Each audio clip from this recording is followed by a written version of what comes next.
بسم اللہ الرحمن الرحیم الحمد للہ رب العالمین والصلاة والسلام علی اشرف الانبیاء وسید المرسلین خاتم النبیین محمد وعلی آلہ وآہل بیتہ وصحبہ اجمعین اما بعد فقد قال اللہ تبارک وتعالی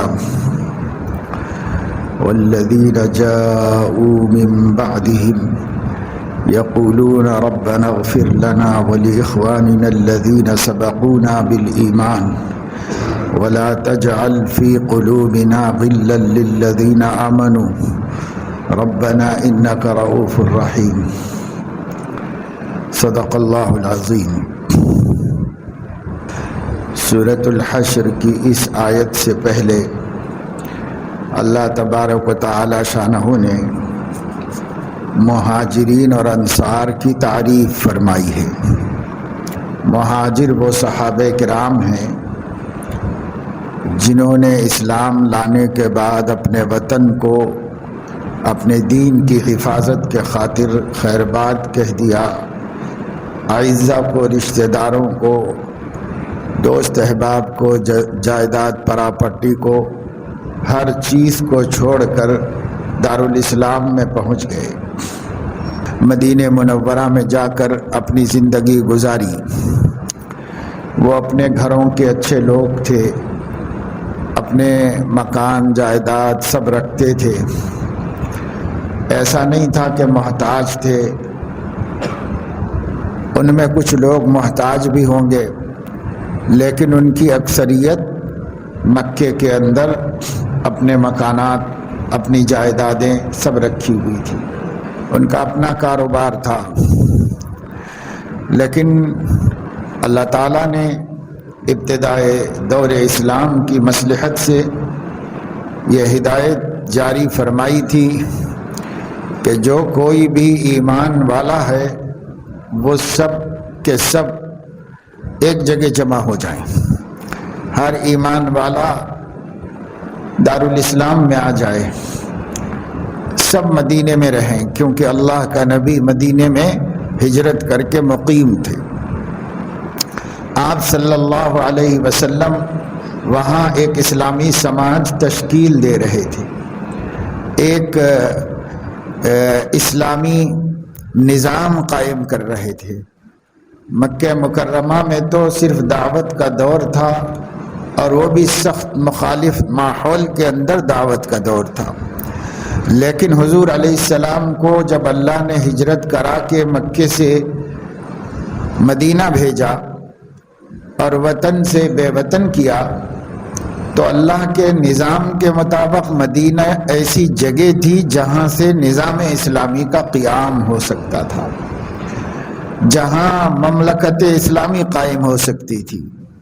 اس لیے ایک اسلامک اسٹیٹ کو ڈیولپ کرنے کے لیے اللہ پاک نے مدینہ منورہ کا انتخاب کیا، اور وہاں حضور علیہ السلام کو ہجرت کر کے جانے کے لیے فرمایا۔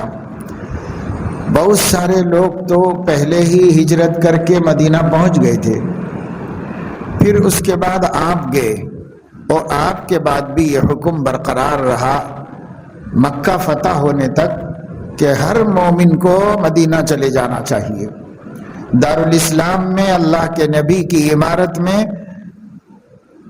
امن و امان سے اور چین سکون سے رہنا چاہیے، اور عمارت اسلامیہ کو جتنی ضرورت پڑے اتنی قربانیاں دینے کے لیے تیار رہنا چاہیے۔ اس لیے ان کو بھیجا گیا، ہر جگہ سے مکہ، ہر جگہ سے مدینہ آؤ، اور سب آ کے مدینے میں رہو۔ تو ایک بڑی تعداد ہو گئی ان لوگوں کی جو ہجرت کر کے آئے تھے، یعنی چھوڑ کے آئے تھے اپنے وطن کو، ان کی بھی ایک بڑی تعداد ہو گئی۔ یہ لوگ مہاجر کہلائے۔ مہاجر کے معنی ہے ہجرت کرنے والا، یعنی اپنا وطن چھوڑ کر کسی دوسری جگہ کو وطن بنا لینے والا، وہ مہاجر۔ اور جو مدینے میں رہتے تھے وہ ان کی اپنی زمینیں تھیں، ان کا پہلے سے ان کا قیام وہیں پر تھا، ان کے باغات تھے، ان کے کھیت تھے، ان کے کاروبار سب وہیں پر وہ لوگ رہتے تھے۔ مدینے والے دو قبیلے تھے، اوس اور خزرج۔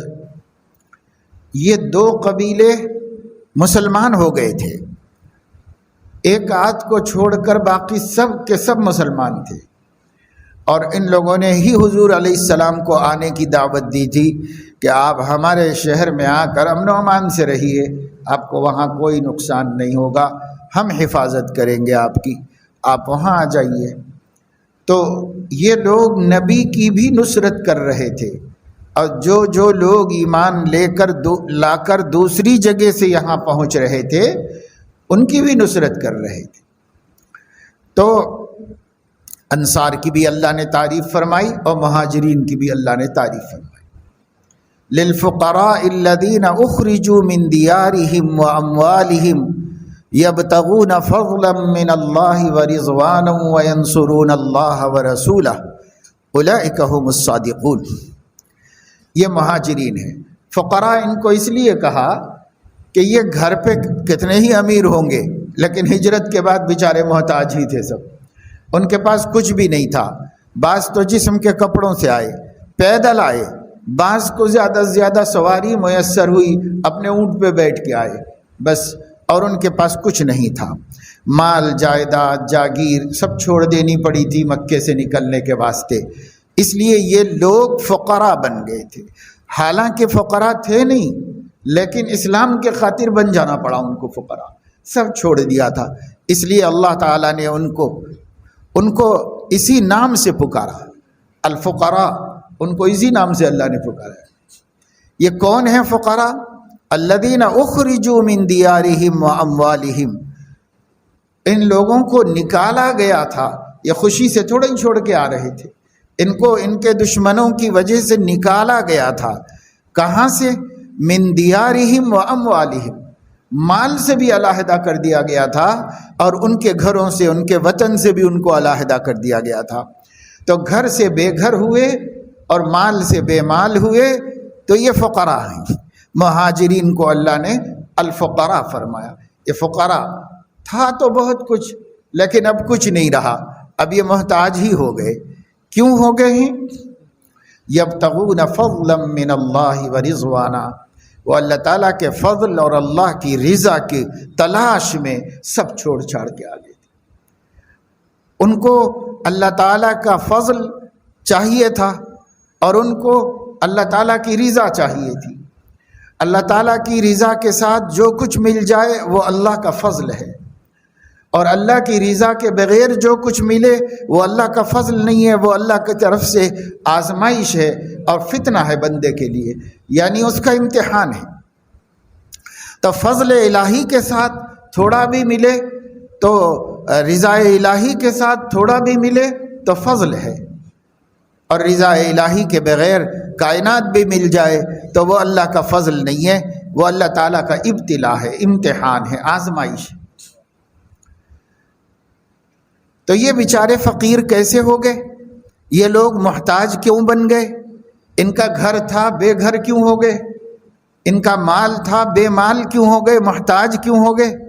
یبتغون فضلا من اللہ ورضوانا، بس ایک مقصد تھا ان کا کہ اللہ کو راضی کر کے اس کا فضل حاصل کر لیں، اور اگر وہ فضل اللہ کا اور اللہ کی رضا گھر چھوڑ کے ملتی ہے تو گھر چھوڑ دو، وطن چھوڑ کے ملتی ہے تو وطن چھوڑ دو، مال چھوڑ کے ملتی ہے تو مال چھوڑ دو، فقیر بن کے ملتی ہے تو فقیر بن جاؤ، کسی بھی قربانی کے لیے پیچھے مت ہٹو۔ اللہ کا فضل وہ چیز ہے، وہ دولت ہے کہ اس کے لیے سب کچھ چھوڑا جا سکتا ہے۔ یبتغون فضلا من اللہ ورضوانا، اور دوسرا مقصد کیا تھا؟ ینصرون اللہ ورسولہ، اللہ کی مدد کرے اور اس کے رسول کی مدد کرے۔ اللہ اور رسول کی نصرت اور اللہ کی رضا اور فضل کی طلب، بس یہ دو چیزیں ان کے گھر بار چھوڑنے کا سبب تھی، سب چھوڑا۔ اللہ نے فرمایا اب ایمان بچانے کے لیے مدینے میں آ جاؤ، سب لوگ میرا محبوب جہاں ہے وہاں آ جاؤ، سب ایمان والے سب ایک جگہ رہو۔ اس کے دو فائدے ہیں، تم ظالموں کے ظلم سے بچ جاؤ گے، اور امن و امان سے رہو گے۔ کیوں؟ اس واسطے کہ مدینہ اس وقت ایک اسلامک اسٹیٹ بن چکا ہے، اس لیے یہاں آ جاؤ گے تو امن سے رہو گے، جان مال کا تحفظ رہے گا۔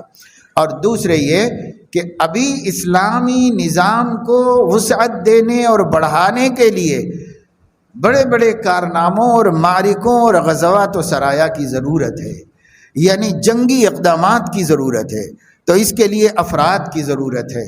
اس لیے سب یہاں جمع رہیں گے تو صحیح طریقے سے نبی نظام جہاد کو مرتب فرمائیں گے اور اس میں لوگوں کو استعمال کریں گے اور انہیں جگہ جگہ بھیجیں گے، اور اسلام کا نظام جہاد ایک انتہائی رحیمانہ اور انتہائی عادلانہ نظام جہاد ہے۔ لوگوں نے لفظ جہاد سے خار کھایا ہے، لفظ جہاد سے دلوں کے اندر ان کو ہیبت بیٹھی ہوئی ہے، لفظ جہاد سے ڈر لگتا ہے۔ اس لیے یورپ نے بھی لفظ جہاد کو دہشت گردی کے معنی میں استعمال کیا، اور ہندوستان کے علم کے مفلسوں نے اور نہایت دینی اعتبار سے، مذہب و تاریخ کے اعتبار سے نہایت قلاش و بھکاری قوم نے جہاد کو استعمال کیا دہشت گردی کے معنی میں، اور جہاد کا مذاق اڑانا روز روز کا کام ہے۔ جہاد، اگر کسی آدمی نے مکان کہیں بنایا ہوا ہے تو کہتے ہیں یہ پراپرٹی جہاد ہے، یہ پراپرٹی جہاد ہے، یعنی وہ ہندوستانیوں کی زمین قبضہ کرنا چاہتے ہیں، بھارتیوں کی جگہ پر قبضہ کرنا چاہتے ہیں، اس کا نام بھی جہاد ہے۔ اگر کوئی لڑکی اپنے کالج کے ساتھی کے ساتھ محبت کر کے اس کے ساتھ بھاگ گئی ہے تو وہ تمہاری بیٹی تمہاری بہن کا قصور ہے، ہماری بیٹی ہماری بہن بھی کرتی ہے تو ہم برداشت کر رہے ہیں، تمہاری بیٹی تمہاری بہن نے قصور کیا ہے تو دوسرے پر کیا الزام ہے؟ وہ لو جہاد کیسے ہو گیا؟ اور سیاست کرو تو سیاسی جہاد ہے، اگر اپنے کو بچانے کی کوشش کرو تو دفاعی جہاد ہے۔ اس ہر چیز کا نام جہاد رکھ کر اس کو موضوع مذاق بنایا ہے ایک قوم نے۔ اور ایسا نہیں ہے کہ وہ لوگ نادان ہیں، بلکہ سب جانتے بوجھتے ایک سسٹم ہے اس ملک کے اندر، ایک قوم کے دلوں میں جہاد کو نفرت کی نظر سے دیکھنا بٹھا دیں، ان کے دلوں میں اس کو بٹھا دیں۔ یہ ایک سازش ہے، ایک مسلسل بنایا ہوا نظام ہے جس کے تحت میں اصطلاحات بنانا اور اسے چالو کرا دینا۔ یہی وجہ ہے کہ پوری دنیا کی ہسٹری آپ دیکھ لیجئے، پوری دنیا کے اندر جتنی زبانیں بولی جاتی ہیں ان تمام زبانوں کی ڈکشنریاں اٹھا کر دیکھ لیجئے، آج تک کسی ڈکشنری میں یہ دہشت گردی اور ٹیررزم کیا ہے اس کی کوئی تعریف نہیں، دنیا کی کسی ڈکشنری میں اس کی کوئی تعریف نہیں ہے۔ یہ لفظ کیوں چلایا گیا ہے؟ یہ صرف جہاد کو بدنام کرنے کے لیے چلایا گیا ہے، ورنہ اس کے کوئی معنی نہیں۔ بھائی دہشت گردی کس کو کہتے ہیں؟ اگر دہشت گردی فتنہ فساد ہے تو پبلک کر رہی ہے تو سرکار بھی کر رہی ہے، پبلک تو محدود طریقے پر کر رہی ہے اپنی حیثیت کے مطابق، اور سرکاریں بڑے بڑے طاقتور ہیں اپنے حساب سے کر رہی۔ امریکہ نہیں کر رہا دہشت گردی، یورپین کنٹریز کا گٹھ جوڑ نہیں کر رہا ہے دہشت گردی، سب کر رہے ہیں۔ اگر جہاد نام دہشت گردی کا ہے تو سب سے بڑے مجاہد تو آپ ہی لوگ ہیں بھائی، مسلمان تو دوسرے تیسرے 10ویں درجے کے ہوں گے، اصل تو آپ ہی لوگ ہیں مجاہدین اس دور کے، اگر اس کا نام دہشت گردی کا نام جہاد ہے تو۔ ورنہ جہاد وہی ہے جس کو ایک کانگریس کے سینئر لیڈر نے اسی ہفتہ اپنی ایک پریس کانفرنس میں بتایا تھا، اور اس کے خلاف کانگریس نے بھی 2 ہاتھ جھٹک کے دستبرداری اختیار کر لی تھی کہ ہمارا یہ خیال نہیں ہے، وہ ان کا ذاتی خیال ہے، یہ کہہ کر اختیار۔ وجہ اس کی یہ ہے کہ اکثریت کا ڈر ہے، سچائی بولنا جرم ہے، سچائی بولنے پر پکڑے جائیں گے، سچائی بولنے پر CBI آ جائے گی، سچائی بولنے پر جو ہے منی لانڈرنگ کے کیسز ہو جائیں گے، سچائی بولنے پر الزام لگا کر جیل میں بھیج دیا جائے گا۔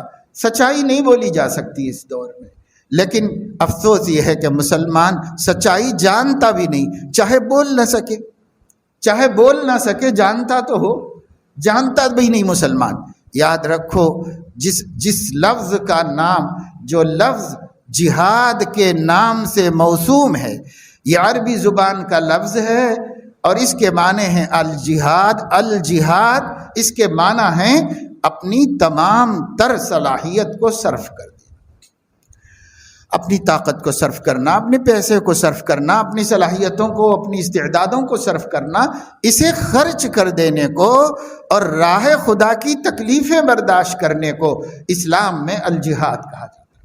میں دین پر قائم رہوں اور اللہ کا دین اللہ کے بندوں تک پہنچانے کا میرا پیدائشی حق استعمال کروں، یہ پیدائشی حق ہے۔ ساری دنیا کی قومیں کہتی ہیں اپنے من کی بات بولنا پیدائشی حق ہے، کوئی روک نہیں سکتا۔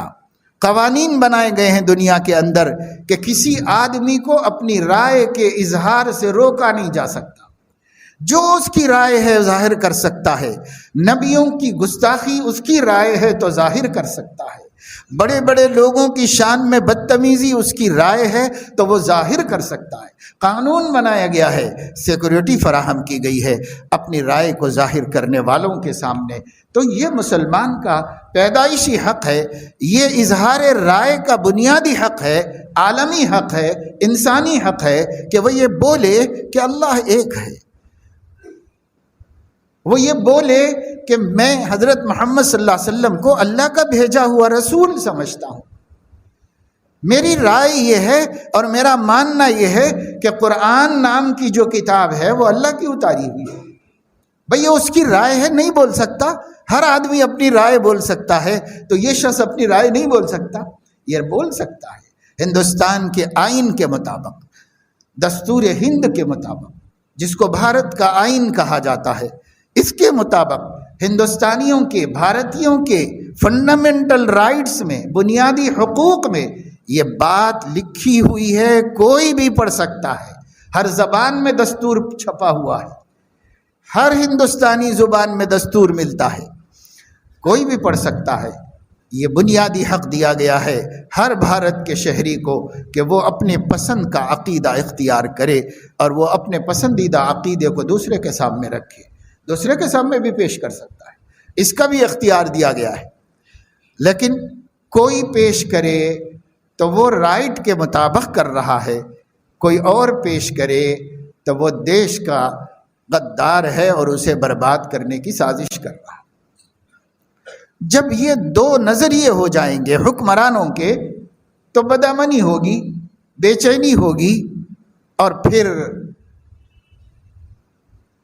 جلدی عقل نہیں آئی، سمجھ نہیں آئی تو سر پھٹاول ہوگا، خانہ جنگی ہوگی، آپس میں لڑائیاں ہوں گی، قومیں جنگیں کریں گی اور وہ فتنہ فساد کریں گی کہ جس کو پھر کوئی دنیا کی حکومت کنٹرول نہیں کر سکتی، کوئی سنبھال نہیں سکتی۔ اسی وجہ سے ہمارا دستور بنانے والوں نے بنیادی باتیں بڑی سوچ سمجھ کر، سنجیدگی سے، متوازن اور معتدل طریقے سے اس کے اندر شامل کر لی ہے۔ لیکن اگر اس حق کا استعمال کرنا بھی انتظامیہ اور مینجمنٹ جرم بنا دے تو ہم کیا کر سکتے؟ کوئی کچھ نہیں کر سکتا۔ دستور کی کتاب ایک مقدس کتاب ہوگی جسے کسی مندر میں رکھ کر پوجنا چاہیے، اس کے اوپر عمل نہیں کرنا چاہیے، ایسا ہو جائے گا۔ بڑی مقدس کتابیں ہیں، گرو گرنتھ صاحب رکھی ہوئی ہے گرودوارے کے اندر، عزت سے دیکھی جاتی ہے اور بس ختم، عمل کرو نہ کرو اس سے کوئی مطلب نہیں۔ قرآن مجید ہمارے گھروں میں رکھا ہوا ہے، بڑی عزت سے دیکھا جاتا ہے، عمل کریں نہ کریں اس سے کوئی سروکار نہیں۔ ہر مذہب کا یہی حال ہے۔ لیکن دنیا کے اندر جتنے بھی کنٹریز ہیں، سب کا جو دستور ہوتا ہے، وہاں دستور پوجنے کے لیے نہیں ہوتا، عمل کرنے کے لیے ہوتا ہے۔ ہمارے ہاں دستور دہائی دینے کے لیے ہے، اور جب اس کے عمل کی بات آتی ہے قسم قسم کی تعویلات ہیں، تشریحات ہے۔ بہرحال جن کے ہاتھ میں ڈنڈا ہے اسی کی بھینس ہے۔ الجہاد جہد سے بنا ہے، اور جہد کے معنی ہے مشقت اٹھانا، تکلیفیں برداشت کرنا۔ کاہے کے لیے کرنا؟ ہم مسلمانوں نے یہ لفظ کے یہی معنی استعمال کیے، اسلام میں اس کے یہی معنی ہیں، اپنے پیدا کرنے والے، اپنے خالق اور مالک، جس کو ہم اپنا خالق مانتے ہیں، مالک مانتے ہیں، حاکم مانتے ہیں، اس کی خوشنودی کے واسطے، اس کو راضی کرنے کے واسطے ہر مشقت کو گوارا کرنا، حتیٰ کہ اگر کوئی ہمیں اپنا یہ کام نہیں کرنے دیتا ہے تو اس کے مقابلے میں بھی ہر مشقت کو گوارا کرنا۔ جہاد اس معنی میں بھی قرآن استعمال کرتا ہے، اس معنی میں بھی استعمال کرتا ہے۔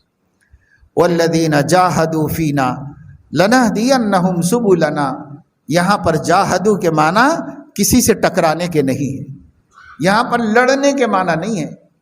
فجر کو اٹھنا سخت سردی میں مشکل ہو تو مجاہدہ کرو، سخت گرمی میں ظہر میں مسجد جانا مشکل ہو رہا ہے تو مجاہدہ کرو، نامحرم سامنے آ جائے تو نگاہ جھکا لینا مشکل ہو رہا ہے، مجاہدہ کرو، تکلیف اٹھا لو، مشکل برداشت کر لو۔ حرام سامنے ہو اور اسے کھانے کو جی چاہ رہا ہے لیکن پتہ ہے کہ حرام ہے تو مجاہدہ کرو اور تکلیف اٹھا کے مت کھاؤ۔ کسب حلال میں بڑی مشکل پیش آ رہی ہے اور اس کے بغیر حلال نہیں مل پا رہا ہے تو مجاہدہ کرو اور مشکل اٹھا کے حلال ہی کماؤ، حرام کی طرف مت جاؤ۔ پوری زندگی میں اللہ کے دین پہ چلنے کے واسطے، اپنے عقیدے کے مطابق جس کو ہم سچا مذہب سمجھتے ہیں اس پر چلنے کے واسطے، جس کا آئین نے ہمیں حق دیا ہے، اسلام نے تو دیا ہی ہے، اللہ نے تو دیا ہی ہے، اس ملک کے آئین نے بھی یہ حق دیا ہے، ہر شخص اپنے پسند کے مذہب پہ چلے، ہر شخص اپنے پسند کا کپڑا پہنے، ہر شخص اپنے پسند کا کلچر اختیار کرے، کوئی جبر نہیں ہے دستور کے مطابق کسی کے اوپر، سب اپنی پسند سے زندگی گزار سکتے ہیں۔ مسلمانوں کی پسند یہ ہے جو ان کے نبی کا کلچر ہے اسے اختیار کرے، مسلمانوں کی پسند یہ ہے کہ اپنے دین کی تہذیب پر زندگی گزاریں، مسلمانوں کی پسند یہ ہے کہ وہی عقیدہ رکھیں جو عقیدہ کتاب و سنت کے اندر ہے۔ تو بھئی ہمارے لیے اس پر چلنا کیوں مشکل ہے؟ اگر مشکل ہو رہا ہے تو ہم مجاہدہ کرتے ہیں، اسی کو عربی میں الجہاد کہا جاتا ہے۔ اور کبھی ضرورت پڑ جاتی ہے کہ ہم چلنا چاہتے ہیں اور کوئی ہم کو چلنے نہیں دینا چاہتا ہے تو اس سے مٹ بھیڑ ہوگی، اس مٹ بھیڑ کو بھی اختیار کرنا عقل مندی ہے، ضرورت ہے۔ سارے دنیا کے قوانین میں اور ہمارے ملک کے قانون میں بھی یہ ہے کہ ہم اپنی جان بچانے کے لیے دوسرے پہ حملہ کر دے سکتے، دوسرا ہماری جان لینے پر آیا ہے، مال چھیننے پر آ گیا ہے، تو جان و مال کا تحفظ چونکہ بنیادی حق ہے اس لیے ہم اس پہ حملہ کر دے سکتے، قانون کہے گا کہ اس نے اپنا حق استعمال کیا ہے۔ تو اگر ہمارے دین پر ہمیں چلنے نہ دیا جائے اور ہم کسی کے دین سے کسی کو روک نہ رہے ہوں اور وہ ہمیں روک رہے ہوں تو ایسی صورت میں کیا کریں گے؟ ایسی صورت میں ان سے اپنے کو بچانا پڑے گا، ان کے ظلم سے اپنی حفاظت کرنی پڑے گی۔ اسی کا نام اسلام میں جہاد ہے۔ آپ اسلامی جہاد کی تاریخ پڑھ لیجئے، آپ کو پتہ چلے گا کہ تلوار اسلام نے کبھی کسی کو مسلمان بنانے کے لیے نہیں اٹھائی، کبھی کسی کو مسلمان بنانے کے لیے تلوار نہیں اٹھائی۔ جب بھی تلوار اٹھی ہے مظلوم کو ظلم سے بچانے کے لیے اٹھی ہے۔ پوری تاریخ پڑھو، 26 جنگوں میں نبی پاک صلی اللہ علیہ وسلم شریک رہے ہیں۔ 10 سالہ مدینہ منورہ کی زندگی میں جنگیں ہوئی، اس سے پہلے تو ہوئی نہیں، اس سے پہلے تو صرف صبر صبر صبر ہوتا رہا۔ ہجرت کے بعد دوسرے سال بدر ہوئی اور بدر سے پہلے 1-2 چھوٹی جھڑپیں ہوئیں، اس کے بعد بدر کی جنگ ہوئی اور اس کے بعد سے لے کے نبی کی وفات تک 26 جنگیں ایسی ہوئی، 26 جنگیں جس میں نبی خود شریک رہے۔ اور نبی پاک صلی اللہ علیہ وسلم نے جتنی جگہ کی ہے اس کی تاریخ موجود ہے۔ اس تاریخ کو مسلمانوں کو پڑھنا چاہیے تاکہ انہیں پتہ چلے کہ جہاد کے نام پر نبی نے کیا کیا تھا۔ آپ کو بھی تو نہیں معلوم نا جہاد کیا ہے. آپ اسی کو جہاد سمجھتے ہیں جس کو میڈیا جہاد کہتا ہے. آپ اسی کو جہاد سمجھتے ہیں. آپ کو نہیں پتا ہے کہ جہاد کیا چیز ہے. نبی نے جو جہاد کیا تھا وہ کیا تھا, اس کی حقیقت کیا تھی, آپ کو نہیں پتا ہے. ایک شخص نے موازنہ کیا, تاریخ اسلام بھی پڑھی, اپنے دھرم اپنے مذہب کا بھی مطالعہ کیا, تو اس کی زبان پہ آیا کہ جس کو اسلام میں جہاد کہا جاتا ہے وہ ہمارے مذہب کے اندر بھی پایا جاتا ہے. اس کا حکم موجود ہے, اس پہ عمل ہو چکا ہے, جانیں لی گئی ہیں باقاعدہ جنگ کر کے, تاریخ موجود ہے اور مذہبی کتابوں میں موجود ہے. تو کسی کی زبان سے سچائی نکل گئی تو فوراً پارٹی نے دامن جھٹک لیا کہ نہیں ہم نہیں مانتے یہ بات, اور اس کو اکیلا کر دیا اس واسطے کہ جو سچ بولے گا وہ اکیلا کر دیا جائے گا, چاہے کسی مذہب کا آدمی ہو. سچائی بولنے کی جابر حکومتوں کے سامنے اجازت نہیں ہوتی. سچ نہیں بول سکتے آپ جو چاہے بولو مگر سچ نہیں بول سکتے.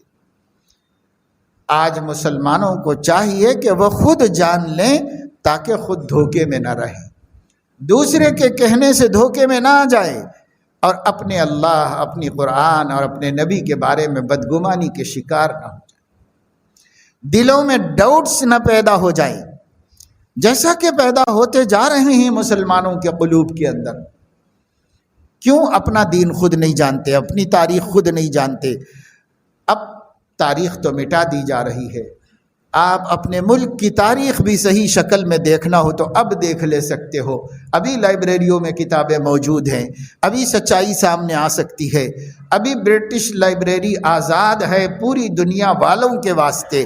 کوئی بھی برٹش لائبریری سے ہندوستان کی تاریخ کی کوئی بھی سچی کتاب ڈاؤن لوڈ کر سکتا ہے, دیکھ سکتا ہے, پڑھ سکتا ہے, سمجھ سکتا ہے. لیکن صرف موبائل میں فلمیں دیکھنے والوں کو کیا ضرورت ہے کہ وہ اپنی ہسٹری اور تاریخ دیکھیں؟ اس کی کیا ضرورت ہے؟ ارے بھائی یہ اسمارٹ فون کا یہ بھی تو فائدہ ہے کہ اس میں ہسٹری ڈاؤن لوڈ کیجئے. مسلمانوں کی ہسٹری, مغل دور کی ہسٹری, اسلامی نظام کی ہسٹری, خلفائے راشدین کے زمانے کی ہسٹری ڈاؤن لوڈ کیجئے, پڑھیے, دیکھیے کہ ہم کیا تھے اور اب کیا ہیں. کیا تھے کیا ہیں اس کو پڑھیے, دیکھیے. لیکن ہم نہیں جاننا چاہیں گے. کیوں؟ ہم کو فرصت نہیں ہے. مصروفیت کیا ہے؟ مصروفیت یہ ہے کہ وہ اسمارٹ فون ہمارا سارا حسن اور ہماری ساری خوبصورتی ختم کر رہا ہے, ہمیں روح سیاہ بنا رہا ہے, ہمارے دلوں کو کالا کر رہا ہے, ہمارے اخلاق کو برباد کر رہا ہے, ہماری زندگی میں سے حیا نکال کر بے حیائی اور بے شرمی کو لا رہا ہے. وہی ہمارا خدا بنا ہوا ہے, وہی ہمارا مذہب اور دین اور وہی ہمارا دھرم ہے. چھوڑو ان گندگیوں کو, یہ گندگیاں ہمارے واسطے نہیں ہیں. ایک پاکیزہ قوم ہے محمد الرسول اللہ کی امت, ایک پاکیزہ سوچ رکھنے والی, ایک پاکیزہ دل رکھنے والی, ایک پاکیزہ زندگی رکھنے والی, ایک پاکیزہ دین رکھنے والی قوم ہے. ہم کس چیز میں پھنس گئے اور کہاں گندگی کے گڑھے میں جا کے گر گئے؟ نکلو اس میں سے اور جو کرنے کے کام ہے وہ کرو. اپنی تاریخ کو جانو, اپنے اسلاف کو پہچانو, اپنے مجاہدین کی حقیقت سمجھو, اسلام میں جہاد کی حقیقت کو سمجھو اور اس کو جانو. اور رسول اللہ صلی اللہ علیہ وسلم نے جو جنگیں کی تھی, کیوں کی تھیں, کب کی تھیں, کیسے کی تھیں, اس کو جانو. ورنہ آپ کے دل میں یہ میڈیا آپ کے نبی سے بھی بغض پیدا کر دے گا, عناد پیدا کر دے گا آپ کے دل. آپ نہیں جانو گے مثبت طریقے پر تو منفی طریقے پر جاننا پڑے گا. اگر آپ اپنوں سے نہیں جانو گے تو پرایوں سے جاننا پڑے گا. جاننا تو پڑ رہا, جاننا پڑ ہی رہا ہے. زبردستی میڈیا مسلط ہے اور زبردستی میسیجز پہنچا رہا ہے, باتیں پہنچا رہا ہے. کیا ہوگا؟ اس کو ہمیں سمجھنا چاہیے. یہ نصرت اللہ اور اس کے رسول کی نصرت ہے. ینصرون اللہ ورسولہ, یہ مجاہدین نے اللہ کی نصرت کی اور اللہ کے رسول کی نصرت کی. اولئک هم الصادقون, یہی لوگ سچے لوگ ہیں, یہی سچے لوگ ہیں. یہ مہاجر کی تعریف کی. مہاجر کیا کرتے ہیں؟ اللہ کے خاطر مالدار تھے بھی تو محتاج بن گئے ہیں، الفقراء ہو گئے۔ کس لیے ہوئے؟ دو مقصدوں کے لیے ہوئے، ایک تو یہ کہ رضا الہی اور فضل الہی کے حقدار بن جائے، اور دوسرے یہ کہ اللہ کی اور اس کے رسول کی نصرت کا حق ادا کرے۔ بس یہ دو مقصدوں سے گھر چھوڑا، مال چھوڑا، بال بچے چھوڑے، سب چھوڑے، وطن سے بے وطن۔ اللہ نے فرمایا ان کے دلوں میں بھی کوئی دوسری نیت نہیں ہے، ان کے دلوں میں بھی یہی پاکیزہ جذبات ہیں۔ دلوں کے بھید جاننے والا خدا تصدیق کرتا ہے، اولئک ھم الصادقون، یہ سچے لوگ ہیں، یہ جھوٹے لوگ ہیں۔ یہ ہو گئے مہاجرین۔ اب صحابہ دو طبقے تھے، ایک مہاجر ایک انصار۔ جو وطن چھوڑ کے بے وطن ہوئے اور جو اپنے وطن میں بے وطنوں کو پناہ دی، یہ انصار ہیں۔ ان کا تعارف اللہ تعالیٰ نے اگلی آیت میں فرمایا، والذین تبوؤوا الدار والایمان من قبلہم یحبون من ہاجر الیہم ولا یجدون فی صدورہم حاجۃ مما اوتوا ویؤثرون علی انفسہم ولو کان بہم خصاصہ۔ یہ انصار کی تعریف اللہ نے قرآن میں فرمائی، الذین تبوؤا الدار والایمان، جن لوگوں نے ایمان اور بے ٹھکانوں کو ٹھکانہ فراہم کیا، ایمان کو بھی ٹھکانہ دیا، اس لیے کہ ایمان کا سر چشمہ اور مرکز سرور عالم صلی اللہ علیہ وسلم ہے، اور انصار ہی نے ان کو ٹھکانہ دیا۔ مکے والوں نے تو نکلنے پہ مجبور کیا، اور مدینے والوں نے انہیں اپنے جلم میں لیا، اپنے حفاظت میں لیا، اپنے شہر میں، اپنے وطن میں ان کو پناہ دی اور انہیں دعوت دے کے بلا کے لائے۔ ایمان کو بھی پناہ دی اس شہر نے، شہر مدینہ نے اور اہل مدینہ نے، اور ایمان والوں کو بھی پناہ دی۔ ان کا حال یہ ہے کہ یحبون من ہاجر الیہم، جو ایمان والے ہجرت کر کے ان کے وطن میں آتے ہیں تو ان کا دل چھوٹا نہیں ہوتا کہ بھائی اب ان لوگوں کو گھر دینا پڑے گا، زمین دینا پڑے گی، یہاں رکھنی پڑے گی۔ جیسا ہمارا پڑوسی ملک ہے، آج تک بھی جو ہندوستان سے گئے وہ مہاجر کہلاتے ہیں، وہ مہاجر کہلاتے ہیں ہمیشہ، ہمیشہ کے واسطے۔ انہیں ایک دوسری نظر سے دیکھا جاتا ہے، مقامی زمینوں کے مالکوں کو ایک دوسری نظر سے دیکھا جاتا ہے۔ اسلام میں ایسا نہیں۔ صحابہ کرام کو یحبون من ہاجر الیہم، جو ان کی طرف ہجرت کر کے آتے تھے ان سے محبت ہو جاتی تھی۔ مہاجرین انصار کے محبوب بن گئے تھے، بہت جی سے چاہتے تھے ان کو کہ بھائی یہ وہ بندے ہیں، ہمیں تو گھر نہیں چھوڑنا پڑا، انہوں نے اللہ کے لیے گھر چھوڑا ہے۔ ہم تو اپنے کھیتوں باغات کو نہیں چھوڑے، انہوں نے اپنا مال بھی چھوڑ دیا اللہ کے لیے۔ اللہ اکبر، کتنے پیارے لوگ ہیں۔ یحبون من ہاجر الیہم، ان سے محبت رکھتے تھے۔ ولا یجدون فی صدورہم حاجۃ مما اوتوا، اور جب نبی مہاجرین کو کچھ عطا کرتے ان کے دل میں کوئی تنگی نہیں پیدا ہوتی، ان کو ملنے سے یہ خوش ہوتے تھے۔ حضرت علیہ السلام نے جب یہودیوں کو جلا وطن کر دیا اور ان کی زمینیں قانون شریعت کے مطابق مملکت اسلامیہ کی جائیداد بن گئی، تو حضور علیہ السلام نے انصار کو بلایا اور انصار کو بلا کر یہ کہا کہ دیکھو بھائی، اب تک اسلامی خزانے کے پاس کوئی جائیداد نہیں تھی، باغات نہیں تھے، پراپرٹیاں نہیں آئی تھی ابھی تک اسلامی خزانے میں۔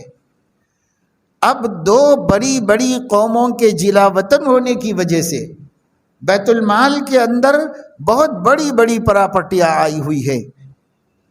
تو میرے ذہن میں ایک بات ہے، وہ یہ ہے کہ مہاجرین چونکہ اپنے وطن سے بے وطن، گھر سے بے گھر ہو کر یہاں رہ رہے ہیں اور تمہیں لوگوں کا بوجھ بنے ہوئے ہیں، تو اس لیے اب یہ زمینیں ان لوگوں کو بانٹ دی جائے مہاجرین کو۔ تو مہاجرین اپنی زمینوں میں رہ جائیں اور اپنا کاروبار کر لیں، اپنی زندگی بنا لیں، اور جو آپ لوگوں نے ان کو دیا تھا یہ آپ کو واپس کر دیا۔ انصار نے دیا تھا، اپنے باغات میں سے حصہ دیا تھا، گھروں میں سے حصہ دیا تھا، تو کہا وہ تم کو واپس کر دیا جائے اور تمہارا شکریہ ادا کر دیا جائے کہ تم نے اتنے دن سنبھالا ان لوگوں کو، اب بیت المال ان لوگوں کو زمینیں دے کر اپنے پیر پہ کھڑا کر دیے تاکہ آپ کا بوجھ بھی نہ رہے مہاجرین۔ تو انصار سے مشورہ کیا کہ میرا ایسا سوچنا ہے اب میں یہ زمین ان میں تقسیم کر دوں، تب آپ لوگوں کو نہیں مل سکے گی، لیکن آپ نے جو ان کو دی ہے وہ واپس آپ کو مل جائے گی۔ بڑی اچھی تجویز تھی۔ انصار نے آپ کی بات سنی اور اس کے بعد کہا یا رسول اللہ آپ کی تجویز بہت اچھی ہے، ہمیں اس سے کوئی اختلاف نہیں، بال برابر اختلاف نہیں، آپ خوشی سے اس پہ عمل کریے، مگر ہماری ایک رائے ہے، اگر آپ سن لیں اور منظور کر لیں تو ہمارے لیے بہتر ہے۔ کہ کیا رائے ہے تمہاری وہ بھی بتا دو۔ کہ ہماری رائے یہ ہے بیت المال یہ جائیداد مہاجرین کو تقسیم کر دے، مگر اتنی گزارش ہے کہ جو ہم پہلے دے چکے ہیں وہ ہمیں واپس مت کرائیے، وہ انہی کے پاس ہے، وہ واپس مت کرائیے، وہ بھی انہی کو دے دیجیے اور یہ بھی دے دیجیے، ہمیں کوئی شکایت نہیں۔ لا یجدون فی صدورہم حاجۃ مما اوتوا، جو مہاجرین کو دیا گیا اس سے ان کے دل میں کوئی تنگی نہیں ہوئی، دل خوشی سے انہوں نے دلوا دیا سب۔ وَيُؤْثِرُونَ عَلَىٰ أَنفُسِهِمْ وَلَوْ كَانَ بِهِمْ خَصَاصَةٌ، خود محتاج ہوں تب بھی ایثار کر کے مہاجرین کو کھلاتے اور مدد کرتے رہے، یہ ان کی شان ہے۔ الَّذِينَ تَبَوَّءُوا الدَّارَ وَالْإِيمَانَ مِنْ قَبْلِهِمْ يُحِبُّونَ مَنْ هَاجَرَ إِلَيْهِمْ وَلَا يَجِدُونَ فِي صُدُورِهِمْ حَاجَةً مِّمَّا أُوتُوا وَيُؤْثِرُونَ عَلَىٰ أَنفُسِهِمْ وَلَوْ كَانَ بِهِمْ خَصَاصَةٌ۔ مہاجرین کی اللہ نے 3 خصوصیتیں بیان کی آیت میں، انصار کی 4 خصوصیتیں بیان کی۔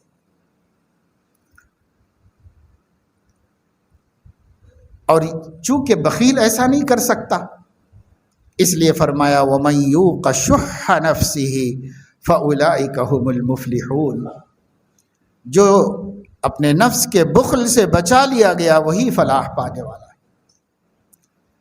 عربی زبان میں کنجوسی کے واسطے 2 لفظ ہیں، ایک بخل، ایک شح۔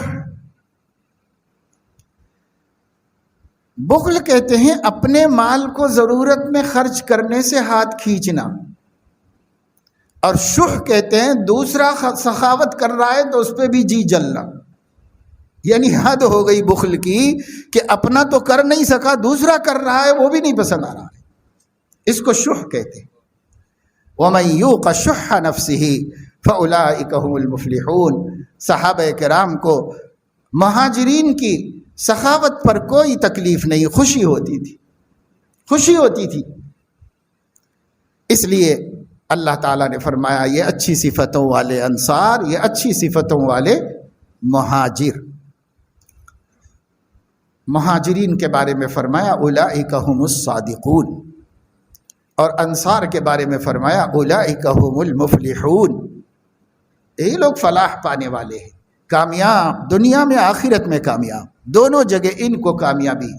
اور وہ صادقین بھی کامیاب ہیں، تو ان کی ایک امتیازی صفت بیان کر دی، ان کی ایک امتیازی صفت بیان کر دی، اور دونوں کو اللہ نے کامیاب قرار دیا، دونوں کی ایسی صفتیں بیان فرما دی کہ ان کی بڑی تعریف ہو گئی قیامت تک کے لیے، اور سبق مل گیا اگر کوئی صادق بننا چاہتا ہے تو فقراء مہاجرین کی صفات پیدا کرو، اگر کوئی فلاح پانا چاہتا ہے تو انصار مدینہ کی صفات اپنے اندر پیدا کرو۔ دونوں کی صفتیں اللہ کی محبوب صفتیں، وہ پسندیدہ صفتیں۔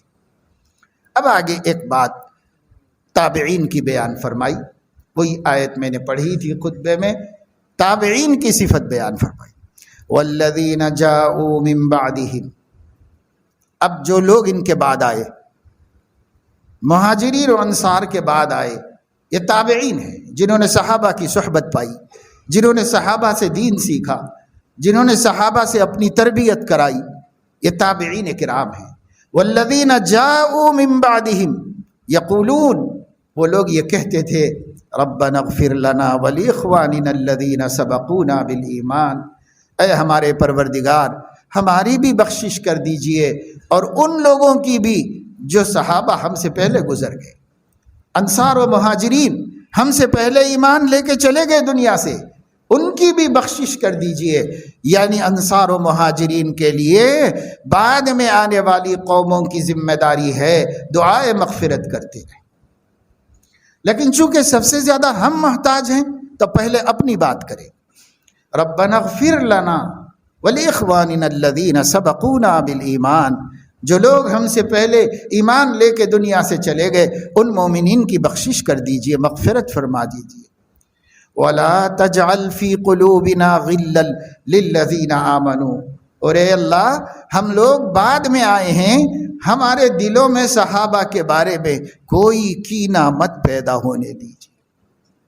صحابہ کرام کے بارے میں غل، کینہ، عربی میں اس کو غل کہتے ہیں، غش کہتے ہیں، حقد کہتے ہیں، ہمارے دل میں کوئی تنگی، کینہ، میل نہ پیدا ہو جانے پائے۔ کس کے بارے میں؟ جو پہلے گزر چکے ہیں ایمان لے کر، وہ صحابہ تھے، ان کے بعد والے یہ دعا کر رہے، وہ چلے گئے پہلے۔ معلوم ہوا کہ انصار اور مہاجرین کی تعریف کرنا ہی مقصد اللہ کا نہیں ہے، اللہ تعالیٰ دو حکم ہم لوگوں کو بھی دینا چاہتے ہیں ان کے بعد آنے والے قیامت تک کے مسلمانوں کو۔ ایک حکم یہ کہ جب بھی اپنے لیے مغفرت طلب کرو، انصار و مہاجرین کے لیے بھی مغفرت طلب کرو، ان کا تمہارے اوپر حق ہے۔ دوسرے یہ کہ تم اپنے دلوں کو انصار و مہاجرین کے بارے میں یا ان کے مشاجرات و اختلافات کے بارے میں یا ان کے کسی بھی مسئلے کے حوالے سے، وہ جو بھی ہوں، تم اپنے دل میں کوئی کینہ مت رکھو، وہ تو اللہ کے محبوب ہو گئے، فلاح پا گئے، صادقین میں شمار ہو گئے، کہیں ایسا نہ ہو کہ ان کی برائی کر کے تم ناکام ہو جانے والوں میں شمار ہو جاؤ۔ اس لیے دعا مانگو اللہ سے، لا تجعل فی قلوبنا غلا للذین آمنوا، یہاں اہل ایمان سے مراد صحابہ کرام ہیں۔ اللہ ہمارے دلوں میں صحابہ کی برائی مت آنے دیجیے، کوئی غل، غش، حقد اور کسی قسم کی گندگی، میل ہمارے قلوب میں مت آنے دیجیے۔ ربنا انک رؤوف الرحیم، اللہ پاک آپ ہی بڑے محبت کرنے والے اور رحم فرمانے والے ہیں، ہماری حفاظت کر دیجئے ایسے بندوں کی آبرو کے پیچھے پڑنے یا ایسے بندوں سے دشمنی اور عداوت رکھنے سے جن بندوں کو آپ نے اپنا محبوب بنا لیا ہے، جن کو آپ نے اپنا پسندیدہ بندہ بنا لیا ہے، جن کی تعریف مقدس کتاب میں اتاری ہے، جن کو آپ نے صادق اور فالح فرمایا ہے، کامیاب ہونے والے اور سچے ثابت ہونے والے آپ نے کہہ دیا ہے۔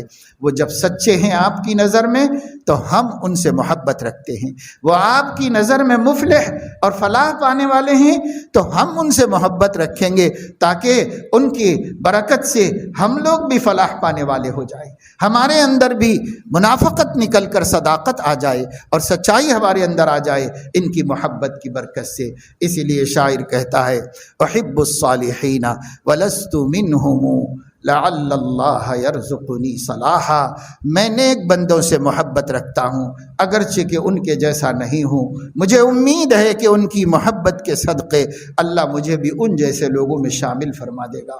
اللہ تعالی ہم سب کو صحابہ کرام کی عظمت و محبت اور انصار و مہاجرین کی محبت نصیب فرمائے اور ان کی طرف سے دلوں میں ہر میل سے، ہر کجی سے ہماری حفاظت فرمائے، اور اللہ پاک ہمیں ان کے علاوہ تمام مومنین سے بھی ہر قسم کے کینے کو ختم کر کے تمام مومنین سے محبت رکھنے کی توفیق عطا فرمائے۔